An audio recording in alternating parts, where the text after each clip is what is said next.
ভাই ভাগেন দাদা, ভাই তো ভাগেন ভাই। ভাই আজকে অনেকদিন পর আইছি, কবর জিয়ারত করতাম না। আসসালামু আলাইকুম হে কবরবাসী। ভাই আজকে দেখছেন কবরটা করলাম খুব নীরব, অন্ধকার নীরব একদম। ভাই আমার ভয় লাগতেছে বুঝছেন। আচ্ছা ভাই আমরা এখানে দাঁড়াই, হ্যাঁ এখানে দাঁড়াই জিয়ারত করলে।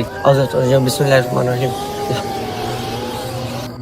আলহামদুলিল্লাহ রাব্বিল আলামিন, লা ইলাহা ইল্লাল্লাহ মুহাম্মাদুর রাসূলুল্লাহ সাল্লাল্লাহু আলাইহি ওয়াসাল্লাম। আসসালামু আলাইকুম হে কবরবাসী। হে আল্লাহর বান্দারা, কিরে ভাই কথাটা কইলো কেডা? এই কবরের মধ্যে কথা কয় কেডা ভাই? কবরে আসার আগে নেক আমল নিয়ে আসো ভয় লাগতেছে ভাই বুঝছেন। কবরের মধ্যে কেডা কথা কয় ভাই? ডর লাগতেছে ভাই। এদিকে ভাই, এদিকে এবং কবরের সামানা নিয়ে আসো। ভাই কবরে কি সামারা নিয়ে তো ভাই? আমার কবর সামান না। হে আল্লাহর বান্দারা, আর কবরে থেকো না।